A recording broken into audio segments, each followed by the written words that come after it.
Police ক্লিয়ারেন্সের নামে অতীতে যে সমস্ত ভোগান্তি হতো আমরা নিজেরা ভুক্তভোগী জানি, সেই রকম কোনো রিপোর্ট যেন না আসে। ট্রাফিক ব্যবস্থাপনা এবং অন্যান্য কাজে স্বচ্ছতা বাড়াতে বডি অন ক্যামেরার ব্যবহার আমরা বাড়াতে চাচ্ছি। এই ক্ষেত্রে কিছু বডি অন ক্যামেরা আমাদের আছে।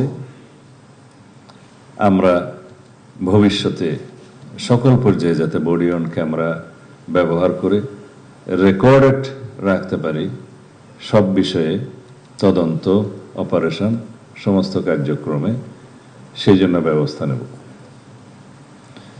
জাতিসংঘের মানদণ্ড অনুযায়ী ন্যূনতম বল প্রয়োগ নীতির বিষয়ে পুলিশ সদস্যদের প্রশিক্ষণ প্রদান করা হচ্ছে। এক্ষেত্রে আপনারা সবাই দক্ষ পেশাদার পুলিশ অফিসার। আপনাদেরকে স্মরণ রাখতে হবে মানবাধিকারের বিষয়টি এখন অত্যন্ত গুরুত্বপূর্ণ, কিন্তু তাই বলে আপনারা অপরাধ কার্যক্রম বন্ধ করতে গেলে বা কমাতে গেলে বা প্রসিকিউশন টিমকে সহযোগিতা করতে গেলে তদন্ত কার্যক্রম যাতে সুষ্ঠুরূপে পরিচালিত হয়, সেজন্য আপনারা কৌশলে যা যা করতে হয় সেরকম মানবাধিকারকে সমুন্নত রেখে সকল কার্যক্রম চালাবেন। সড়ক, মহাসড়ক, নৌপথ, রেলপথ, শিল্প ও কলকারখানা এবং দেশের গুরুত্বপূর্ণ স্থাপনার নিরাপত্তা নিশ্চিত করার পাশাপাশি রোহিঙ্গা ক্যাম্প, যেটা FDM এর নামে পরিচিত, অন্তত স্পর্শকাতর স্থানেও বাংলাদেশ পুলিশ দক্ষতার সাথে দায়িত্ব পালন করছে।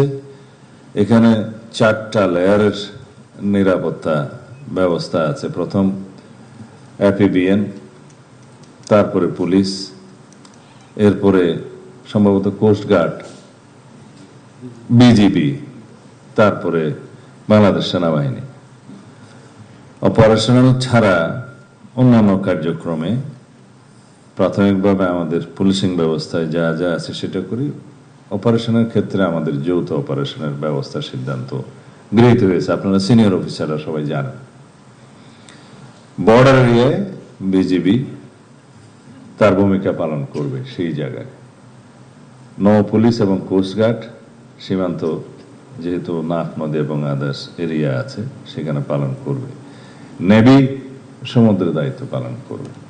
ইন ডিটেইল আপনারা জানেন, আপনারা এই কমিউনিকেশনটা ডিসেমিনেট করবেন টু দি লোয়েস্ট লেভেল। পর্যটন শিল্পের উন্নয়নে পর্যটকদের নিরাপত্তা নিশ্চিত করতে টুরিস্ট পুলিশের সক্ষমতা বাড়ানো হচ্ছে। এখানে আমরা এখনো সুনাম অর্জন করতে পারিনি। ইন ডিটেইল আমি আপনাদেরকে বলবো না, সেটা আপনারা জানেন। এখানে আমাদের দেশের ভাবমূর্তির বিষয়টি জড়িত। টুরিস্ট পুলিশের যিনি সিনিয়র অফিসার রেসপন্সিবল, উপরে তো IGP আছে, আপনারা আবার একটা সমন্বিতভাবে উদ্যোগ গ্রহণ করবেন যাতে আমাদের দেশের ভাবমূর্তি বৃদ্ধি পায় এবং পর্যটকের সংখ্যা বৃদ্ধি পায়। Police clearance certificate, online GD সহ অন্যান্য সেবা দ্রুততার সঙ্গে প্রদানের কার্যক্রম চলছে, কিন্তু এটা এনশিওর করতে হবে যাতে সবকিছু আমরা যথাসময়ে দিতে পারি। পুলিশ ক্লিয়ারেন্সের নামে অতীতে যে সমস্ত ভোগান্তি হতো আমরা নিজেরা ভুক্তভোগী জানি, সেই রকম কোনো রিপোর্ট যেন না আসে। প্রিয় সহকর্মীবৃন্দ, বর্তমান পরিবর্তনশীল বিশ্ব এবং আমাদের সামাজিক বাস্তবতায় পুলিশিং আর কেবল অপরাধ দমনের মধ্যে সীমাবদ্ধ নেই। আপনাদের জনগণের সঙ্গে আস্থা ও বিশ্বাসের সম্পর্ক গড়ে তুলতে হবে।